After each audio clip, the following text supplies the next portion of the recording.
आज की ये मीडिया ब्रीफिंग बिहार में पिछले 2 दिनों में रामनवमी के त्यौहार के संबंध में आयोजित की गई है। जैसा कि आप जानते हैं, ये त्यौहार संपन्न हुआ है। हर वर्ष की तरह बल्कि उससे कुछ ज़्यादा प्रशासनिक स्तर पर तैयारी और चौकसी रखी गई थी।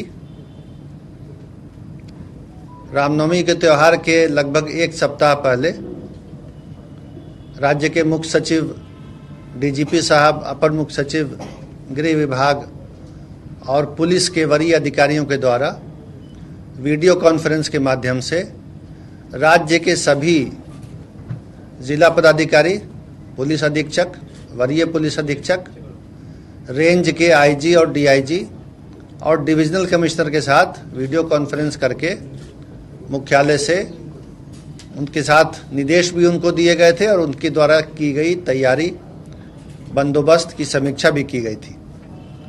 इंटेलिजेंस जो था वो भी शेयर किया गया था पिछले वर्षों की घटनाओं के आधार पर, और पुलिस और मजिस्ट्रेट की तैनाती की पर्याप्त व्यवस्था इस अवसर पर की गई सभी जिलों में। और जैसा कि आप जानते हैं, राज्य के 2 शहरों को छोड़कर शेष सभी स्थानों पर यह त्यौहार शांतिपूर्वक संपन्न हुआ। और इसके लिए मैं राज्य की पुलिस को, जो श्री RS भट्टी डीजीपी साहब के नेतृत्व में काम कर रही है, और गृह विभाग और मजिस्ट्रेसी को, जो चैतन्य प्रसाद जी के नेतृत्व में है, मैं धन्यवाद भी देता हूँ। बिहार शरीफ और सासाराम में कुछ कोशिश की गई अशांति फैलाने की,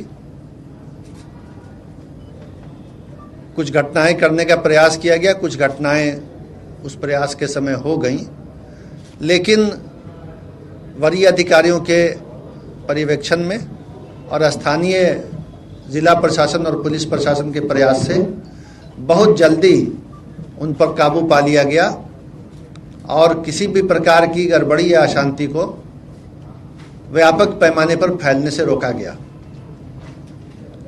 आज भी सुबह से स्थिति सामान्य चल रही है, शांति व्यवस्था बहाल है।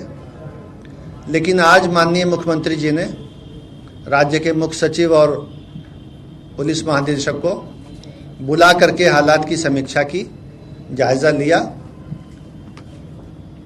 तथ्यों से वे अवगत हुए और मुख्य सचिव और डीजीपी को निर्देश दिया, और हम दोनों के माध्यम से, इन दोनों अधिकारियों के माध्यम से राज्य के पूरे जिला प्रशासन और पुलिस प्रशासन को निर्देश दिया कि हर कीमत पर शांति व्यवस्था बहाल रखी जाए, विधि व्यवस्था बनाई रखी जाए।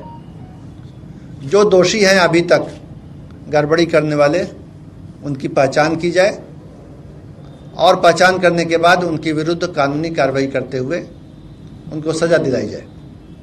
तो अभी जो प्राथमिकता होगी वो यही होगी कि राज्य में जो ऐसे तत्व हैं जिन्होंने इस तरह का कोई अटेम्प्ट किया, प्रयास किया शांति भंग करने का, उनकी पहचान हो, और जिन्होंने इस तरह का सामाजिक और कानूनी अपराध किया उनको कानून के दायरे में ला करके सजा उनको दिलाई जाए।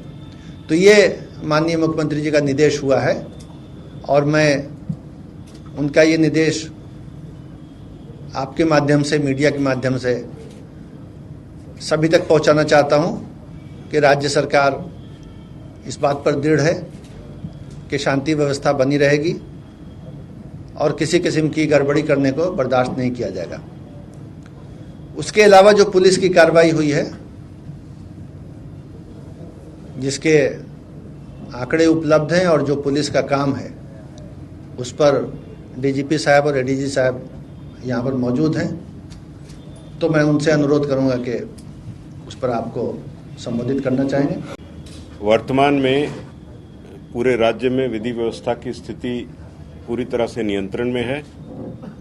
सासाराम और बिहार शरीफ में जो कुछ घटनाएं हुई, उनमें अभी तक कुल 109 व्यक्ति जो इन कांडों में संलिप्त पाए गए हैं, उनकी गिरफ्तारी हो चुकी है।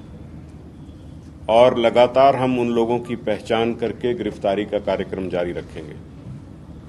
किसी भी ऐसे असामाजिक तत्व को बख्शा नहीं जाएगा और कानून की पूरी ताकत के साथ उनसे निपटा जाएगा। ये निश्चित तौर पे एक प्रयास था राज्य की अमन शांति को भंग करने का, जिसको पुलिस प्रशासन ने, जिला प्रशासन ने मिलकर के इसको विफल किया है और हम पूरी तरह कॉन्फिडेंट हैं कि आगे कोई ऐसी घटना को हम नहीं होने देंगे जिससे कि आम सामान्य शांति व्यवस्था पे कोई प्रतिकूल प्रभाव पड़े। जो ऐसे अंसर हैं समाज में, थोड़े बहुत कहीं ना कहीं हो सकता है कोई ऐसे व्यक्ति हों, उनकी भी हम पहचान करके उनको कानून के दायरे में लाएंगे। धन्यवाद। कितने लोगों की मौत हुई है? एक ही व्यक्ति की मौत हुई और वो आपको मालूम है, उसमें भी हमने कांड दर्ज करके गिरफ्तारियां की हैं। और बाकी कुछ नई बात इसमें यह है कि जो सासाराम में कुछ लोग बम से जख्मी थे, कल रात में ही हमने यहां से एफएसएल की टीम और डॉग स्क्वाड को भेज करके सुबह 5 बजे हमारी एफएसएल की टीम पहुंच गई थी और उसने जांच करके जो वहां पे अंश मिला था एक्सप्लोसिव सब्सटेंस का, उससे हमने ये साबित कर लिया कि वो किसी तरह का किसी के ऊपर हमला नहीं था। वो व्यक्ति स्वयं ही या तो बम बना रहे थे या उसको हैंडल कर रहे थे। तो वो व्यक्ति जो जख्मी हैं वो अपराधी की कैटेगरी में आए हैं, उनको हमने गिरफ्तार कर लिया, उनका इलाज चल रहा है। जब वो बेहतर हो जाएंगे, हॉस्पिटल से छूटेंगे तो वो जेल जाएंगे। कितने लोग हैं सर उसमें? 6 है ना, 6 व्यक्ति हैं उसमें। सर, सासाराम में आधिकारिक तौर पे धारा 144 लगी थी कि नहीं, क्योंकि इस पे भी काफी ज्यादा चर्चा हुआ। स्थानीय प्रश्न आप स्थानीय प्रशासन से पूछे, हम लोग आपको कुल ओवरऑल व्यू दे रहे हैं और आश्वस्त कर रहे हैं आम जन को आपके माध्यम से कि पूरी तरह स्थिति नियंत्रण में। वीडियो कल जारी किया जिसमें शांति बहाल की बात की, उसके बाद ही ब्लास्ट हो गया। वो अनकनेक्टेड इश्यू है, उनसे उसका कोई ताल्लुक नहीं है। वो तो अपराधी थे, यहाँ उसको बना रहे थे या हैंडल कर रहे थे, उसमें वो घटना हुआ और बिल्कुल अलग स्थान पे हुआ।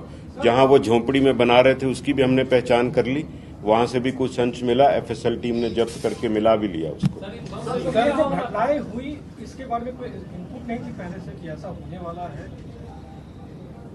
देखिए, हर चीज की इनपुट होना एक पहलू है। जैसे मुख्य सचिव महोदय ने कहा, 1832 जुलूस पूरे राज्य में चल रहे थे रामनवमी के अवसर पर और ये 2 स्थानों को छोड़ करके बाकी सारे सफल रूप से संपन्न हुए हैं।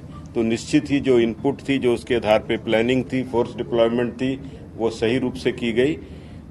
कई बार कुछ मौके पे कुछ ऐसा होता है तो उसके आधार पर, वो भी प्रयास था, बहुत तुरंत प्रशासन ने कार्रवाई की है और उसको नियंत्रित किया। सर, नालंदा मुख्यमंत्री जी का गृह जिला है, इसके बावजूद भी वहाँ पे पुलिस के सामने में देखा गया कि पथराव होते हुए, हिंसा होते हुए। आप मोटी बात आपको बता दिया।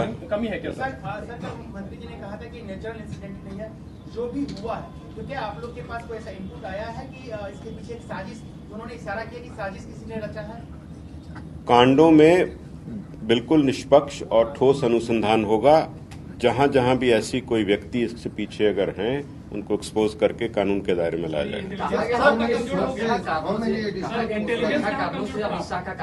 आप Sir, how many additional forces have been deployed for this, festivities and all this? And second thing, sir, is there any additional paramilitary forces which were asked by?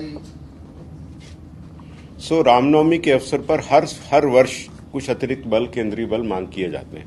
उसी के तहत इस बार भी कुछ मांग किए गए हैं और ये घटना के बाद भी हमने कुछ कल रात्रि में भी मांग की थी। उसमें हमको 4 कंपनी और बल मिला है देर रात्रि में, जो आज दिन में पहुंच गया है। सर, क्या बिहार पुलिस सोशल मीडिया पर भी? आपने एक और बात पूछा था। हाँ, I just asked कि was there any specific additional demand from the state government? नहीं, सामान्य जो हम हर रामनवमी के पर्व के समय पे करते हैं उसी रूप में था। एडिशनल इस घटना होने के बाद हमने कुछ कंपनी मांगी, उसमें 4 रात में मिली। Sir, today we were informed by the Union Home Ministry that additional paramilitary forces have been, asked or required by the state government, which we are sending. वो 4 कंपनीज उसमें हैं जो कल रात का जो हमने रिक्विजिशन किया था, उसमें 4 कंपनी उन्होंने भेजी है, जो आज दिन में पहुंची सर, है। एक वीडियो कल पटना के मनेर शरीफ का भी आया था सामने। उस सब पे कार्रवाई होगा, आप निश्चिंत रहें। एक एक वीडियो का एनालिसिस और कार्रवाई होगा। सर, क्या ऑर्गेनाइजर्स ने परमिशन लिया था, क्या उनकी भी जांच होगी कि जो सब चीज की जांच होगी, कोई बख्शा नहीं जाएगा,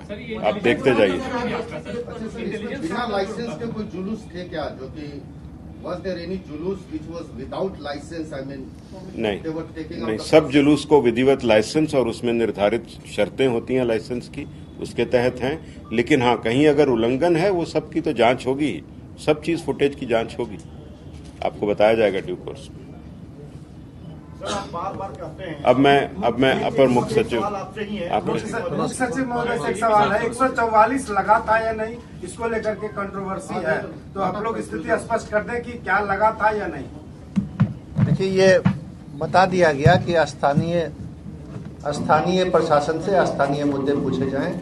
इस प्रेस कॉन्फ्रेंस में हम लोगों ने यहाँ पर राज्य की स्थिति आपको बता दी है, और जो तैयारियां थी और जो स्टेप लिए गए, जो गिरफ्तारियां हुआ, वो बता दी हैं। धन्यवाद, थैंक यू।